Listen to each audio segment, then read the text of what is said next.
I want to actually talk a little bit about another thing happening. This company, Identity Automation, before I get into the dictionary, this one up here in the corner, Identity Automation, they're actually working a little bit on something that's going to add to hybrid logistics, and that is the accumulation around the individual student identity of tags, personal likes, learning disabilities, learning abilities, things unique to that student. So the atomization and accrual into individual student identity of their identity so that that can maneuver amongst resources more easily is coming to this market. Right now, what we do is we have to roster kids into every single system we have or into single sign-on systems and then array which resources we want them to have. And we're doing that a little bit blindly. The rosters are sort of flat. So student identity, it's called sovereign identity, itself is going to change. And that technology is already extant in other fields, and it's been talked about for a while, but now education is starting to talk about it, and that's what identity automation is all about. So the next conversation, and I'm glad David's still on, and anybody else who wants to join in here and have this conversation with us, this will go, of course, we're recording, so we're going to put this out also nationally. We're going to have a little conversation now about motivation. Our national survey, 27,000 respondents, said that motivation is their number one issue. How do you motivate kids in this environment? How do you get them to be really excited about their learning when we're living in sort of a pandemic time? I know we're coming out of it right now, but we still will have many kids remote, and sometimes motivation is a really big deal. I know Melissa mentioned that this morning from Westminster. You have to really be concerned about motivation. That's where we're losing achievement. 51% of schools have reported, 51% of students have lost achievement during the pandemic year. So motivation is a really big deal. So just want to ask for any comments before I get into this little dialogue and show you kind of what information we're looking at. Anybody want to make any comments about what they're experiencing with motivation, what's making it work for them? Please do. Yeah, I think, Doug's going to unmute everybody that's still in.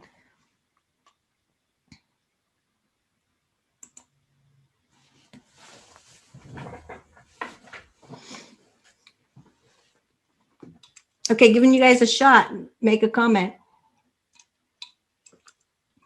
Okay. All right. So here's what's going on with motivation. That's maybe a different way to look at it than let's just motivate people, which normally to a lot of people means let's just try to inspire them all by being really enthusiastic. Doesn't necessarily work for every kind of personality. So that's the research that we looked into, and we happened along some work that Richard Lavoie did on the motivation breakthrough. And the basic thing he found out was that there's 8 forces that motivate basically everybody, and everybody sort of comes at it from more of one than some of the others.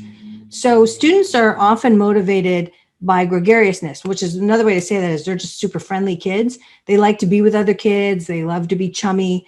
That's where we lost a lot of kids in the pandemic because they weren't with other kids. Those ones are the ones that are really hurting in moments of quarantine because they're motivated by togetherness. And then other kids are more motivated by autonomy. Others are, they like to be, like do this myself. And then status, give me a reward, notice me. Others are motivated by inquisitiveness. They're really genuinely interested. If it's a topic they're not interested in, they won't be motivated. But if it's one they're interested in, they will be super motivated. Other kids are motivated by aggression, which means, it has to be something where they have to feel like, I'm really driving at it. And other ones by power, like let me run the Zoom meeting. If I get to run the Zoom meeting, then I'm motivated. And then recognition, which might mean they got some sort of a special badge or they were called on, especially by the teacher that day. And then others by affiliation, which is like, they want to be part of a team. So these 8 forces are something that we're not really recognizing enough in education as critical for teachers to sort of differentiate, like what motivates this kid. because not every kid is motivated the same way. So our main message today is, let's start noticing this. Let's start noticing that some kids are not motivated the same as other kids. And how can we make sure we're using the right technologies and the right approaches based on the different types of personalities that are out there? And we all know people like this, and what they're going to be motivated for. So I want to walk you through sort of what you would think with. And so a little bit like what David was saying, you got to continue to have projects, even when you have to be online, because those mostly motivate those autonomous and inquisitive children. They like to have like their hands on something. And I know some schools during the pandemic were even having kids do laundry experiments to figure out what's going to clean something best, and, you know, ingredients that will do that. And that was fun. Gardening, other kinds of things, going out and finding bugs or twigs or identifying trees with certain apps. Those were fun. And then people motivate those gregarious or affiliation driven children. And so clubs like Westminster was talking about today, forming clubs online so kids can be part of togetherness. That's a big deal for them. Praise obviously motivates those status recognition or affiliation driven children. Prizes motivate the status recognition, affiliation, or power driven child. Prestige motivates the autonomous, status aggressive, or power driven child. And prestige is a little bit different than I just got a gold star today or I got a badge. It's recognition above that, like, you know, you're the number one achiever this week. And it's a little bit different. Power motivates the autonomous or aggressive child. So in the new classrooms, Lightspeed technology has this ability for you to have your own mic at your desk, because, you know, you're too far away from everybody else to be able everybody to hear you. But if you get to run this mic and speak up yourself and everyone can hear you, that's sort of a little sense of power in this social distance world. That's a really key thing for that power motivated child, or letting them come up with, what are we going to do, you know, for the next project? We've got these two options, letting them pick. And teachers all have to have strategies around all these different kinds of personalities that they could have in their room. This is really important stuff in terms of really upping motivation, not just looking at, let's just keep the same motivation strategy for everyone. So one of the secret rules is, if you observe for your students that this one's just like power hungry all the time, don't tell them. Don't tell them, because then they feel like they're labeled, and that's also not a good thing. So in terms of letting technology do it, we want to walk you through a few of the technologies. So tech, if it's done well, will motivate just about any kid. If it's done poorly and the navigation in your systems is like overly nested, I have to go to this folder and then that folder, and then I got to go somewhere else, and I can't find where I'm supposed to be, that's not going to work. But letting tech do it well for projects, there's companies like Scribble, who motivate that autonomous or inquisitive child in particular. There's also robotics, AR, VR, any digital things that are discovery based, even big digital libraries where you give the kids like some sort of big Socratic question. Hey, go figure this out. They love it because it's kind of like a project and they can figure it all out on themselves. And then letting tech do it in terms of people, motivate those children by portfolios, Seesaw, social media, student virtual, letting them run the student virtual conference calls, doing things like Plotagon, where they can make their own animated essays to show that they understand something, is super fun because it uses people. And then prestige, there's a lot of programs out there that'll give you a gold star or not give you a gold star, basically just give you like showers of little, like, yay, you made it. And there's little explosions that go off on the screen. Those little things go a really long way in terms of appealing to that sort of motivation for children. And then praises and prizes, you also want to make sure you don't use the same all the time. Or make them so convoluted that it's kind of like, I don't want to play because I kind of figure out what I get for what. So some of the software that shows the student their own progress, students should have their own dashboards of how they're doing. And that helps them sort of have a sense of praise, that they're making it, they're moving along. And then I already mentioned Lightspeed. That's a little picture of one of those devices they can hold. The teacher can sort of turn it on from their phone, where they get to sort of comment and lead. That actually motivates that student. Now, if you're on a virtual conference call, it's them speaking up and making comments and talking about things. And then another thing that's on the horizon is this new thing that is avatar-based training, where it's this technology from Alilo is coming in from the military. The military has been using it for a really long time. There's a teacher-made avatar, and then the teacher is interactive on the screen with questions the students ask, but it's not the human teacher, so it's a little more acceptable to shy kids who can interact and sort of become proficient from their own inquiry. Those are the inquisitive driven children, so that they get to be involved in it, but it's not a scary scenario. So that's a new thing. We've had a lot of districts review that technology. And then the thing to know is that the only effective long-term motivator of human behavior is success. And so during this change in modalities, if you're not indicating some success, we all know that students have lost a tremendous amount of ground, but it's positive that we've at least had some learning happening in the United States. I mean, 20 years ago, without adequate devices in the field, we would still be trying to do everything on paper, long distance, calling kids. It would be crazy. But we have had learning occur, and we've had it occur at majestic proportions more than most other nations. That's a positive thing. So we should really be talking about success way more. And that is one thing that motivates every student. So the real challenge is let some tech do some motivation, but the right tech. Don't try to teach every child the same way. They're motivated differently. Different kids are motivated by different things, and use the appropriate thing for those students. And sometimes that really is human know-how. Humans listening to what those kids are motivated by, and realizing that, the student's motivated by their little power hungriness, and they need to express that. So let's just let them pick what we're going to do maybe tomorrow on science. And that is really what we're asking to see start being incorporated with how you're motivating your kids. So that's really all I had for that. I'm hoping that we can have the rest of a little bit of time we have together to just sort of talk through this and hear your comments. I think Doug has pretty much unmuted everybody on the line. So what do we think? How are you motivating kids right now? Or what are your thoughts on how kids should be motivated, or how you're motivated in this sort of hybrid landscape? Patrick, can you speak up about what you were talking about? It's basically what I just kind of put into the comment section there. We're all motivated by different things. And the big challenge is it can change, as I said there, from day to day, week to week, based on a variety of factors coming from ourselves, coming from family members, coming from the situation we find ourselves in schools. And I said this in your last Learning Council webinar, LeiLani, and that is educe. Educe means to draw forth from.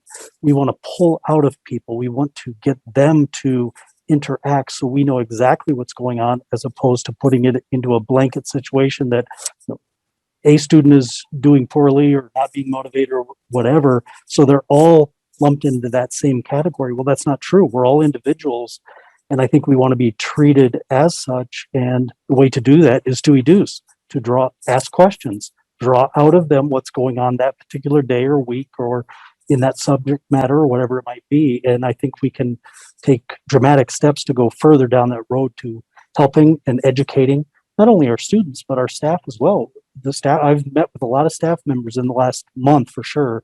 And there are a lot of challenges and a lot of hurting people right now.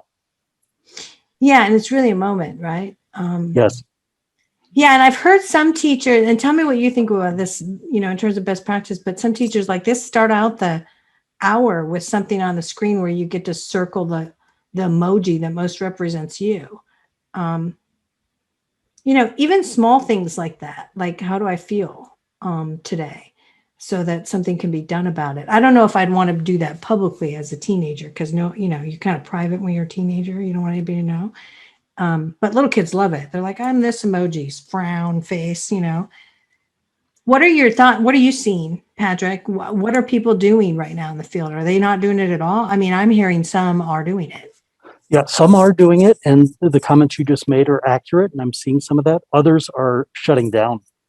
I mean, I'm literally seeing people, staff members. I saw one this week. I won't say the district or anything about it, but you could see in their face, in their eyes. And I said, "Are you okay?" And he said, "No, I'm not doing well. This is very challenging." And had I talked to him a few days earlier, or maybe sometime this week, he would have been doing fine. That's why this landscape is changing so dramatically, and we all need to be. To me, resilient is a new word that has just gone to one of my top words on my list, but compassionate as well. There's a lot of struggling situations and people right now. I really agree with that. And I really see, and I have a lot of friends who have their own children too. And it's those gregarious and affiliation driven people. They live through people. They need people around them. And not everyone's like that. There's people whose kids are flourishing and they're getting these stable home lives that are much more rich for them because they're not going to school. It's just not every kid. There's a huge number that are like you said, they're debilitated by the lack of human contact. And that's why, as we're talking about hybrid learning environments, we're talking about how do we knit these two things together? How do we make it so that, even those kids who might want to be online all the time, you know what, that's really great, but once in a while you got to come in because you need to learn how to get along with other humans. And that's just a reality. You're going to need that in the work world anyway. So you're going to come in for the science lab and the art lab. You're going to join the football team. That's a little bit like what Lammersville ISD is doing. And it's kind of what David Jarbo was just talking about. This is, it's not right for every single point. And people want flexibility. You don't want to tell them what they got to do, but you want to kind of encourage a little bit of that. But really, that's why I went through these motivations, because when we stumbled across this, when we were looking at how we help people solve motivation, we're like, holy cow, I don't think school districts and teachers are looking at this. I don't think they're realizing that some kids have really a must have togetherness going on. And it's serious for them, that if they don't have that, it's almost like, what's the point of living? It's like, I'm really bummed. And how we can facilitate that maybe has way more legs to it than we have been. I love what Westminster said. They've got online clubs going, and the people in the esports world, wow, that's a big takeoff moment because there's virtual togetherness that isn't, and there's no teacher usually present other than overseeing stuff, right? But it's really, really important. Okay, so any other comments from other people? I know we're going to end early here. We did have a plan to have another speaker in here, but there was a personal call away for that person that we wanted to have with us today, so we're not having that person. So we're going to be ending off her early today. But I want to make sure we really talk about this. Anybody else on the line who wants to make a comment, or I know there's some company reps that are still on the line. If you can also make your comments, what you want to talk about, what's important and motivation too. It looks like Teresa is on. Teresa, you want to make your comment? I'd love to hear it. Yes, it is. It's no different anywhere in the United States or in the world. We are all struggling, and the fact comes down to lack of socializing. So we do try to let our students know that once we get through our lessons, if the students are doing fine and not needing extra help or anything like that, or dragging their feet, they can be rewarded with social moments or social time with each other. We call it kind of the clubhouse. They can go to the clubhouse with an aide, and the aide just monitors that there's nothing negative going on, or no bullying or anything like that going on, but it gives the children a chance to socialize and check in with each other, which has really boosted their morale. It has helped allow the students to want to get through their assignments and do their very best so that they can make it to the clubhouse. Little things like that. And yes, we do have to adjust every week or once a month or whatever to put a little bit more excitement into what what style we call the clubhouse, socializing times. But the kids know that we're trying. We're trying our best to help them, and they tend to then help us get through our lessons as best we can. Yeah. Yeah. And there's probably a million ideas, right? We can come up with, Yes. like, dance hour, everybody dance. Yes. Or like, a comedy club. Mhm. Everybody's going to come and you're going to bring, safe jokes that aren't dirty. Right. And everybody's going to tell a joke for the whole hour. Mhm. There's just a million ways to do this, create togetherness no matter what. It's just really important. And it's never going to go away that we have to start looking at people individually now. Mhm. We can't afford to lose anyone. And so I love what David said. I love what you just said, Teresa. It's like, you gotta do this, because David was talking about how do you really personalize learning. And I think motivation is a big part of that. Like, what Right. is this kid motivated to be? Like, if they're totally motivated by their gregariousness, they can't be an online only child. That'll fail them. They won't make it. So you have to look at the kid in front of you. It's like, this kid just loves to be around other kids. No, they should be in school. We should have them in school. Yeah, so it's different in different areas, but it's about that kid. Absolutely. Yeah. All right. So anybody else has comments or things they want to say right now about what we're talking about, motivation? Because we want every kid motivated. I think that it's really powerful that we're doing okay, nationally. I mean, yeah, there's some bad stuff out there happening and it's really sad. But you know what? America is still causing learning in most instances. Some. That is super powerful, and we should all pat ourselves on the back for getting that done at all. I mean, I think it's huge.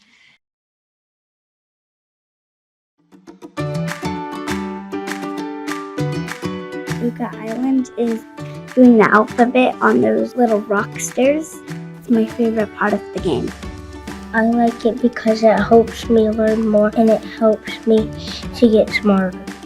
I like submarine listening because you can learn about new words. It really challenges your brain and makes you smarter. We think about the digital age that children are being raised in, and that may not be as familiar to us, but really understanding how we can deliver instruction in a way that empowers students. This resource might fill the gap of teaching reading, to be quite frank. Some of the best authors remind us that teaching reading is rocket science. It is a very challenging task for educators, and so with Scholastic First, there's a lot of theory that supports the resource in terms of the various sounds, biological awareness, the hearing piece that educators may or may not have received training on. Luca Island program that we've been using has really helped support me in the classroom because the children are so engaged in their learning and it's set on their level, so it's very appropriate for what each child needs, and they stay engaged until I make them stop. They don't stop on their own. I'm able to have other small groups or one-to-one instruction with students during that time. Data is a big thing. We're kind of really data-driven right now in education, and so for teachers to be able to pull up the statistics on their students and see how well they're doing in certain parts of the program has been really helpful for them. When I think about the adaptive instruction within this resource, I think about both thriving and striving readers, right? So both ends of the spectrum, and how a teacher can quickly utilize those data reports to then determine what needs to be happening at the small group table. I had one student who qualified for the early intervention program at the beginning of kindergarten this year, and now she's being tested for the accelerated target program. It happened like from January to now, she just jumped like 7 levels in her reading, which was remarkable. I have seen this year many children make gains faster and farther than they have without this program in use. I would say to any district leader who was in search of a resource that provides great data, supports with a systematic approach to teaching balanced literacy instruction, but most importantly, something that's very engaging and exciting for early readers, I would definitely tell them to consider how Scholastic First might support their goals.